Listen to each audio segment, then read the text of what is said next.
Hello friends, welcome back to my YouTube channel Before You at Information. ನಾಡ ಹಬ್ಬ ನಾಗರ ಪಂಚಮಿ ಹೆಣ್ಣು ಮಕ್ಕಳಿಗೆ ತಮ್ಮ ತವರಿನ ನೆನಪು ಮಾಡುವಂತಹ ಸಂದರ್ಭವಿದು. ತಮ್ಮ ಬಾಲ್ಯದ ನೆನಪುಗಳನ್ನು ಮೆಲುಕು ಹಾಕುತ್ತಾ ತವರಿನ ತನ್ನವರನ್ನು ಸೇರಿ ಆಚರಣೆ ಮಾಡುವಂತಹ ನಾಗರ ಪಂಚಮಿಯ ವಿಶೇಷವಾದ ಕೆಲವೊಂದು ವಿಚಾರಗಳನ್ನು ಈ ವಿಡಿಯೋದಲ್ಲಿ ನಾನು ನಿಮ್ಮೊಂದಿಗೆ ಹಂಚಿಕೊಳ್ತಾ ಇದ್ದೀನಿ.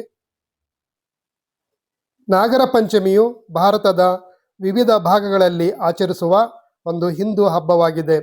ಇದನ್ನು ಶ್ರಾವಣ ಮಾಸದ ಶುಕ್ಲ ಪಕ್ಷದ ಪಂಚಮಿ ಎಂದು ಆಚರಿಸಲಾಗುತ್ತದೆ. ಈ ದಿನದಂದು ನಾಗದೇವತೆಯನ್ನು ಪೂಜಿಸಲಾಗುತ್ತದೆ. ನಾಗರ ಪಂಚಮಿಯ ಪೂಜೆಯ ಅಂಗವಾಗಿ ಹೆಣ್ಣು ಮಕ್ಕಳು ವಿಶೇಷವಾಗಿ ಶಿವ ದೇವಸ್ಥಾನ ಹಾಗೂ ಹುತ್ತಗಳಿರುವ ಸ್ಥಳಗಳಿಗೆ ಭೇಟಿ ನೀಡಿ ಎಲ್ಲ ಕೆಡುಕುಗಳಿಂದ ತಮ್ಮನ್ನು ತಮ್ಮ ತವರಿನ ಅಣ್ಣ ತಮ್ಮಂದಿರನ್ನು ರಕ್ಷಿಸಲೆಂದು ನಾಗದೇವರಲ್ಲಿ ಬೇಡಿಕೊಂಡು ಹಾಲು ಮತ್ತು ಬೆಳ್ಳಿಯ ಆಭರಣಗಳನ್ನು ಅರ್ಪಿಸುತ್ತಾರೆ. ಈ ಹಬ್ಬವು ಅಣ್ಣ ತಂಗಿ ಇಬ್ಬರೂ ಸೇರಿ ಪೂಜಿಸಲ್ಪಡುವ ಹಬ್ಬವಾಗಿದೆ.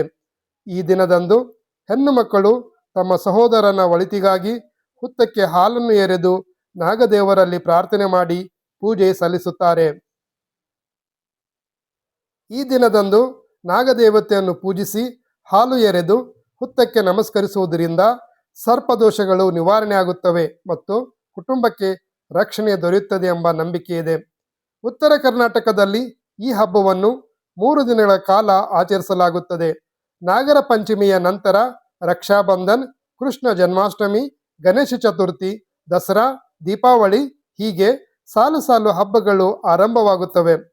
ಹೆಣ್ಣು ಮಕ್ಕಳ ಸಡಗರದ ಹಬ್ಬ ತವರು ಮನೆಯನ್ನು ತನ್ನ ಸಹೋದರರನ್ನು ಹರಿಸಿ ತವರಿನ ಸಿರಿಯನ್ನು ತಮ್ಮ ತಂದೆ ತಾಯಿಯನ್ನು ಕಾಣುವ ತವಕವನ್ನು ಹೆಚ್ಚಿಸುವ ನಾಗರ ಪಂಚಮಿಯ ಕುರಿತಾದ ಪೌರಾಣಿಕ ಹಿನ್ನೆಲೆಯನ್ನು, ಹಬ್ಬದ ವಿಶೇಷತೆ ಮತ್ತು ಸಾಂಪ್ರದಾಯಿಕ ಆಚರಣೆಯನ್ನು ಕುರಿತು ನೋಡೋಣ. ನಾಗರ ಪಂಚಮಿಯ ಕುರಿತು ಕೆಲವೊಂದು ಜನಪದ ಕಥೆಗಳು, ದಂತಕಥೆಗಳು ಪ್ರಚಲಿತದಲ್ಲಿವೆ. ಒಂದಾನೊಂದು ಕಾಲದಲ್ಲಿ ಒಂದು ಊರಿನಲ್ಲಿ ಒಬ್ಬಳು ತಂಗಿ ಮತ್ತು 4 ಜನ ಅಣ್ಣಂದಿರು ಅತ್ಯಂತ ಪ್ರೀತಿಯಿಂದ ಜೀವಿಸುತ್ತಿದ್ದರು. ಮನೆಯವರೆಲ್ಲ ಒಟ್ಟಿಗೆ ಸೇರಿ ನಾಗರ ಪಂಚಮಿಯಂದು ಪೂಜಾ ಕಾರ್ಯಕ್ರಮವನ್ನು ಮಾಡುತ್ತಿದ್ದರು. ಆ ಸಮಯದಲ್ಲಿ ಅಲ್ಲಿಗೆ ನಾಗರ ಹಾವೊಂದು ರಭಸದಿಂದ ಬಂದು 4 ಜನ ಅಣ್ಣಂದಿರನ್ನು ಬಲಿ ತೆಗೆದುಕೊಂಡಿತ್ತು. ನಂತರ ಆ ತಂಗಿಯು ಅಣ್ಣಂದಿರನ್ನು ಕಳೆದುಕೊಂಡ ನೋವನ್ನು ತಡೆಯಲಾರದೆ ಆ ನಾಗರ ಹಾವಿನಲ್ಲಿ ವ್ಯಾಕುಲತೆಯಿಂದ ಬೇಡಿಕೊಳ್ಳುತ್ತಾಳೆ, ನನ್ನ 4 ಜನ ಅಣ್ಣಂದಿರಲ್ಲಿ ಒಬ್ಬರನ್ನಾದರೂ ಬದುಕಿಸಿಕೊಡು, ನಾನು ಯಾರನ್ನು ಅಣ್ಣ ಎಂದು ಕರೆಯಲಿ ಎಂದು ಕಣ್ಣೀರಿಡುತ್ತಾಳೆ. ಹೆಣ್ಣು ಮಗಳ ಕಣ್ಣೀರು, ನೋವಿನ ಅಂತರಾಳವನ್ನು ಮನಗಂಡ ನಾಗರ ಹಾವು ಆಕೆಯ ಸಹೋದರ ಪ್ರೇಮಕ್ಕೆ ಮನಸೋತು ಪ್ರಾಣ ಕಳೆದುಕೊಂಡ ಅಣ್ಣಂದಿರ ಬಳಿ ಬಂದು ಒಬ್ಬ ಅಣ್ಣನಿಗೆ ಜೀವದಾನ ಮಾಡಿ ಕಾಪಾಡಿತು.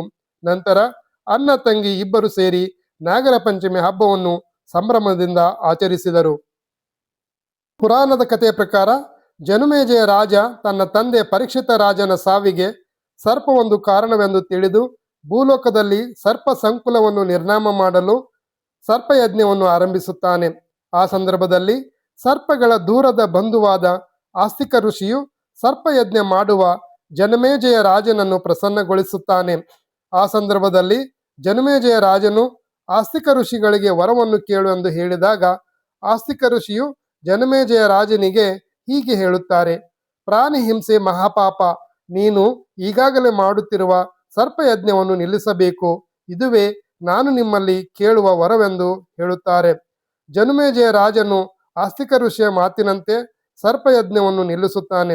ಹೀಗೆ ಸರ್ಪಯಜ್ಞವು ಕೊನೆಗೊಂಡ ದಿನವು ಶ್ರಾವಣ ಮಾಸದ ಶುಕ್ಲ ಪಕ್ಷದ ಪಂಚಮಿಯಾಗಿತ್ತು. ನಾಗರ ಪಂಚಮಿಯ ದಿನದಂದು ಉಪವಾಸ ಕೈಗೊಳ್ಳುವುದರ ಮಹತ್ವವನ್ನು ನಾವು ನೋಡೋಣ. ನಾಗರ ಪಂಚಮಿಯಂದು ಹೆಣ್ಣು ಮಕ್ಕಳು ಉಪವಾಸ ಮಾಡುವ ಹಿಂದಿನ ಮಹತ್ವ ಏನು ಎಂದು ತಿಳಿದುಕೊಳ್ಳೋಣ. ಒಂದು ಯುಗದಲ್ಲಿ ಸತ್ಯೇಶ್ವರಿ ಎಂಬ ಹೆಸರಿನ ದೇವಿ ಇದ್ದಳು. ಸತ್ಯೇಶ್ವರಿ ದೇವಿಗೆ ಸತ್ಯೇಶ್ವರನೆಂಬ ಸಹೋದರನಿದ್ದನು. ಸತ್ಯೇಶ್ವರನು ನಾಗರ ಪಂಚಮಿಯ ಹಿಂದಿನ ದಿನ ಮರಣ ಹೊಂದುತ್ತಾನೆ. ಆಗ ಸಹೋದರನ ಮೃತ್ಯುವಿನ ಶೋಕದಲ್ಲಿ ಸತ್ಯೇಶ್ವರಿಯು ಆಹಾರವನ್ನು ಸ್ವೀಕರಿಸಲಿಲ್ಲ. ಆದುದರಿಂದ ಆ ದಿನ ಸ್ತ್ರೀಯರು ಸಹೋದರನ ಹೆಸರಿನಲ್ಲಿ ಉಪವಾಸ ಮಾಡುತ್ತಾರೆ. ಸಹೋದರನಿಗೆ ಅಖಂಡ ಆಯುಷ್ಯ ದೊರಕಲಿ ಮತ್ತು ಅವನು ಪ್ರತಿಯೊಂದು ದುಃಖ ಸಂಕಟಗಳಿಂದ ಪಾರಾಗಲಿ ಎಂದು ಹೆಣ್ಣು ಮಕ್ಕಳು ಉಪವಾಸವನ್ನು ಮಾಡುವುದು ವಾಡಿಕೆ.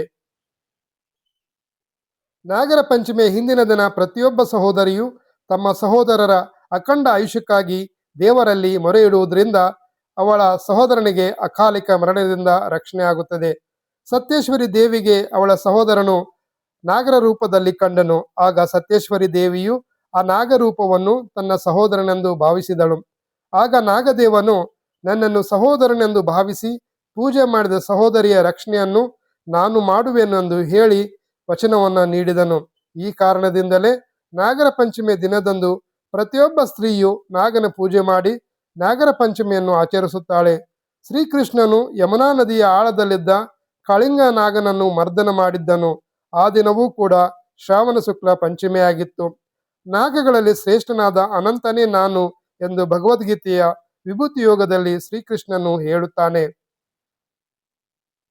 ನಾಗರ ಪೂಜೆಯ ವಿಶೇಷತೆ: ನಾಗರ ಪಂಚಮಿಯ ದಿನ ಅರಿಶಿನ ಅಥವಾ ರಕ್ತ ಚಂದನದಿಂದ ಮನೆಯ ಮೇಲೆ ನವನಾಗಗಳ ಆಕೃತಿಗಳನ್ನು ಬಿಡಿಸಿ ಅವುಗಳ ಪೂಜೆಯನ್ನು ಮಾಡಿ ಹಾಲು ಮತ್ತು ಅರಳಿನ ನೈವೇದ್ಯವನ್ನು ಅರ್ಪಿಸಬೇಕು. ನಾಗರ ಪಂಚಮಿಯ ದಿನ ಏನನ್ನೂ ಹೆಚ್ಚಬಾರದು, ಕೊಯ್ಯಬಾರದು, ಕರಿಯಬಾರದು, ಒಲೆಯ ಮೇಲೆ ತವೆಯನ್ನು ಇಡಬಾರದು ಮುಂತಾದ ನಿಯಮಗಳನ್ನು ಪಾಲಿಸಬೇಕು. ಈ ದಿನ ಭೂಮಿಯನ್ನು ಅಗೆಯಬಾರದು ಮತ್ತು ರೈತರು ಹೊಲಗದ್ದೆಗಳಲ್ಲಿ ಕೆಲಸವನ್ನು ಮಾಡಬಾರದು. ಅನಂತ, ವಾಸುಕಿ, ಶೇಷ, ಪದ್ಮನಾಭ, ಕಂಬಲ, ಶಂಖಪಾಲ, ಧೃತರಾಷ್ಟ್ರ, ತಕ್ಷಕ ಮತ್ತು ಕಳಿಂಗ ಹೀಗೆ 9 ಜಾತಿಯ ನಾಗಗಳ ಆರಾಧನೆಯನ್ನು ಮಾಡುತ್ತಾರೆ. ಇದರಿಂದ ಸರ್ಪ ಭಯ ಇರುವುದಿಲ್ಲ ಮತ್ತು ಯಾವುದೇ ರೀತಿಯ ವಿಷದಿಂದ ತೊಂದರೆಯಾಗುವುದಿಲ್ಲ. ನಾಗರ ಪಂಚಮಿ ಹಬ್ಬದಲ್ಲಿ ಜೋಕಾಲಿ ಆಡುವುದು ಸಂಪ್ರದಾಯದ ಒಂದು ಭಾಗವಾಗಿದೆ. ಅಣ್ಣ ತಂಗಿಯರ ಪ್ರೀತಿಯ ಪ್ರತೀಕವಾದ ಈ ಹಬ್ಬಕ್ಕೆ ಹೆಣ್ಣು ಮಕ್ಕಳು ತವರಿಗೆ ಬರುತ್ತಾರೆ. ತವರಿಗೆ ಬಂದ ಹೆಣ್ಣು ಮಕ್ಕಳು ಬಗೆ ಬಗೆಯ ಬಣ್ಣದ ಬಟ್ಟೆಯ ತೊಟ್ಟು ತಮ್ಮ ಬಾಲ್ಯದ ಸ್ನೇಹಿತರೊಂದಿಗೆ ಸೇರಿ ತಮ್ಮ ಕಷ್ಟ ಸುಖಗಳನ್ನು ಮರೆತು ಬಾಲ್ಯದ ನೆನಪುಗಳನ್ನು ಮೆಲುಕು ಹಾಕುತ್ತಾ ಸಂತೋಷದಿಂದ ನಲಿಯಲು ಜೋಕಾಲಿ ಆಡುತ್ತಾರೆ. ಪೌರಾಣಿಕ ನಂಬಿಕೆಯ ಪ್ರಕಾರ ಸತ್ಯೇಶ್ವರಿ ತನ್ನ ಸಹೋದರನನ್ನು ನೆನೆದು ನಲಿದಾಡಿದ ಪ್ರತೀಕವಾಗಿ ಜೋಕಾಲಿ ಆಡುವ ಪದ್ಧತಿ ರೂಢಿಯಲ್ಲಿ ಇದೆ. ಅಲ್ಲದೆ ಗಂಡನ ಮನೆಯ ಜವಾಬ್ದಾರಿ ಹಾಗೂ ಕೆಲಸದ ಒತ್ತಡದಿಂದ ದೂರಾಗಿ ಮರಗಳಿಗೆ ಜೋಕಾಲಿ ಕಟ್ಟಿ ಹಾಡುಗಳನ್ನು ಹಾಡುತ್ತಾ ಸಂಭ್ರಮಿಸುವುದು ಗ್ರಾಮೀಣ ಸಂಸ್ಕೃತಿಯ ವಿಶೇಷತೆಯಾಗಿದೆ. ನಾಗರ ಪಂಚಮಿಗಂದು ವಿಶೇಷವಾದ ಸಿಹಿ ತಿಂಡಿಗಳನ್ನು, ಲಡ್ಡು, ಚಕ್ಲಿ ಮುಂತಾದ ಖಾದ್ಯಗಳನ್ನು ಮಾಡುವುದು ಕೂಡ ಒಂದು ವಾಡಿಕೆ. ವಿಡಿಯೋನ ಲೈಕ್ ಮಾಡಿ, ಚಾನೆಲನ್ನು ಸಬ್ಸ್ಕ್ರೈಬ್ ಮಾಡ್ಕೊಳ್ಳಿ. ಮತ್ತೊಂದು ಇದೇ ರೀತಿಯ ವಿಡಿಯೋದೊಂದಿಗೆ ನಿಮ್ಮನ್ನು ಸಂಧಿಸುತ್ತೇನೆ. ಧನ್ಯವಾದಗಳು.